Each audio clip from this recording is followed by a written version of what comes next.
Bonjour à tous. Les chauffeurs de taxi côte-d'Orient mobilisés aujourd'hui.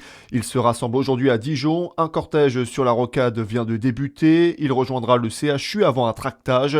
Ces professionnels originaires de Côte-d'Or mais aussi de Saône-et-Loire protestent contre la nouvelle convention du transport de personnes malades. Elle prévoit une baisse du tarif des courses. Elle doit entrer en vigueur le 1er novembre.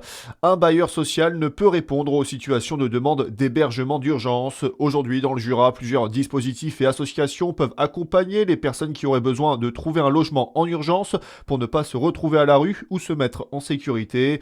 Des situations de détresse qui ne relèvent pas des missions d'un bailleur social qui propose des logements dans la durée. Précision avec Éric Poli, directeur général de la Maison pour tous dans le Jura. Quand on parle d'hébergement d'urgence, ça répond effectivement à une situation où une personne est en danger, où une personne est en situation de détresse. Alors quand on parle de détresse, ça peut être détresse médicale, psychologique, sociale. Donc on est vraiment sur une situation effectivement violente, grave, où il faut mettre en place un dispositif spécifique. Et souvent, ce sont des logements temporaires. Ça n'est pas la mission d'un bailleur social qui, lui, doit proposer un logement durable. Mais il arrive de plus en plus qu'une personne, voire une famille, tape à la porte du bailleur social et demande un logement pour pouvoir effectivement se mettre à l'abri et avoir un toit.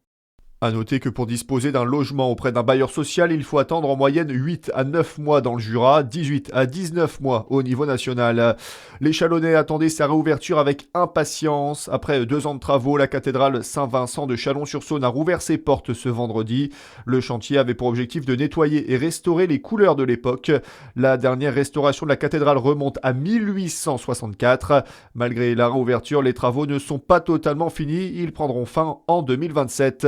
L'antenne byzantine de L214 mobilisée ce samedi sur la place du 8 septembre. Les bénévoles ont projeté en temps réel le nombre d'animaux tués pour l'alimentation des habitants de Besançon depuis le début du mandat municipal, soit un chiffre de 44 millions.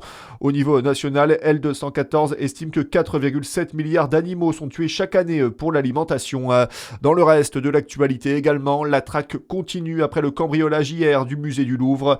4 individus sont toujours activement recherchés. Ils ont ainsi utilisé ce dimanche matin une nacelle et ont fracturé une fenêtre pour accéder à la galerie Apollon avant d'emporter 9 pièces d'une valeur inestimable.